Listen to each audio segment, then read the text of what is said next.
Cosmetic procedure का result बस आज के फोटो के लिए नहीं होता। सवाल ये है कि क्या ये कॉस्मेटिक रिजल्ट्स सालों बाद भी नेचुरल ही लगेंगे?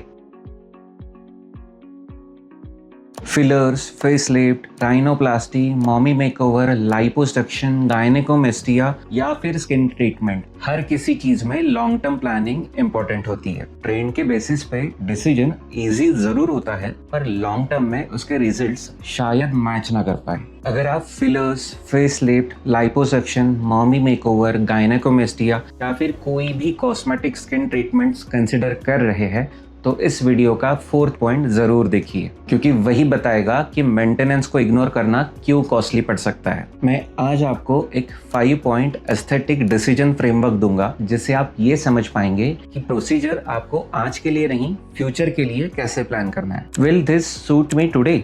सबसे पहला पॉइंट, क्या ये प्रोसीजर आज आपको सूट करता है? हर ट्रेंड, हर बॉडी या हर फेस के लिए राइट नहीं होता। Sharp nose, heavy fillers, very tight face, extreme lipo contouring या मैसिव इम्प्लांट्स, ये सारी चीजें हर किसी पेशेंट को सूट नहीं करती। एंड दैट्स व्हाई किसी भी प्रोसीजर के डिसीजन का स्टार्ट एनाटॉमी से स्टार्ट होना चाहिए। Face structure, skin quality, body habitat, fat distribution, muscle tone, age, health and expectation, ये सारी चीजें मैटर करती है। गुड रिजल्ट वो नहीं जो बस फोटो में अट्रैक्टिव लगे। गुड रिजल्ट वो है जो आपकी फेस, बॉडी, लाइफस्टाइल, इन सब के साथ मैच होके नेचुरल लगे।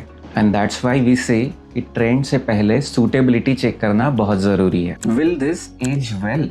Second point, even with a cosmetic procedure can I age well? Face and body दोनों टाइम के साथ चेंज होते हैं। स्किन लैक्सिटी बढ़ती है, वेट चेंज हो सकता है, वॉल्यूम कम हो सकता है, विथ एज हार्मोनल चेंजेस आ सकते हैं, प्रेगनेंसी, मेनोपॉज, स्ट्रेस, ये सारी चीजें आपके रिजल्ट को चेंज कर सकती है। एंड प्रिसाइजली इसीलिए बहुत ज्यादा ओवर करेक्शन रिस्की होता है। बहुत ज्यादा फिलर, बहुत ज्यादा टाइट लिफ्ट या बहुत ज़्यादा अग्रेसिवली किया गया बॉडी कॉन्टोरिंग आज भले बहुत अच्छे लगे, पर ओवर द पीरियड इनके रिजल्ट्स अननेचुरल लग सकते हैं। Subtle and proportionate choices usually age better. Remember, future planning के साथ किया गया आज का लाउड रिजल्ट जरूरी नहीं कि कल चल के नेचुरल ही लगे। विल वेट, प्रेगनेंसी और lifestyle affect it?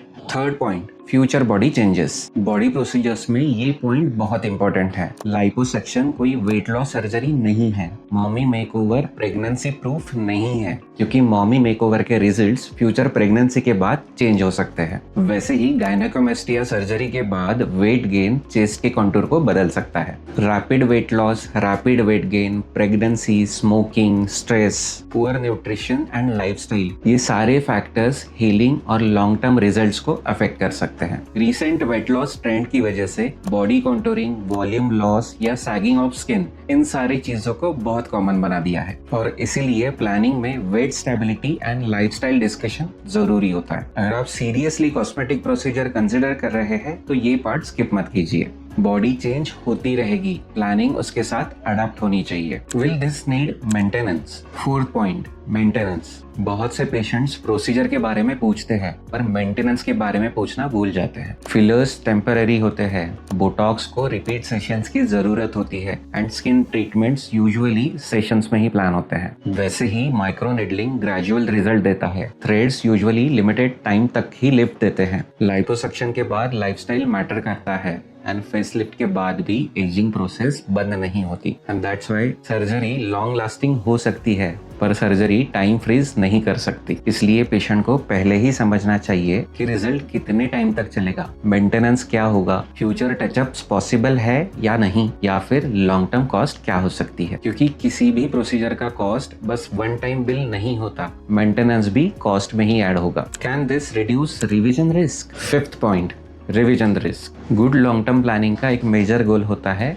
Avoidable revisions reduce करना। रिविजन सर्जरी कभी नीड हो सकती है, हीलिंग कभी अनप्रेडिक्टेबल हो सकती है, बॉडी रिस्पॉन्सेस भी कभी डिफरेंट हो सकते हैं, but with better future planning long term revision rates को रिड्यूस किया जा सकता है। Wrong procedure, wrong timing, unrealistic expectations, poor after care, over correction, unsafe safety practices and trend based decisions. ये सारी चीजें फ्यूचर रिवीजन का रिस्क बढ़ा सकती है। बिफोर डिसाइडिंग, डू आस्क, क्या ये प्रोसीजर मेरे कंसर्न के लिए राइट है? क्या टाइमिंग राइट है? क्या सर्जन ने रिस्क प्रॉपरली एक्सप्लेन किया है? क्या रिकवरी प्लान है? और क्या मेरा रिजल्ट नेचुरल लगेगा? To avoid this hassle with patient and ourselves, we usually call our patients before the procedure twice और even thrice, so that we are on the same page and the future planning is very concrete. क्योंकि best revision prevention पहले planning में ही start होता है। एक और important point, cosmetic procedure एक एस्थेटिक डिसीजन जरूरी है,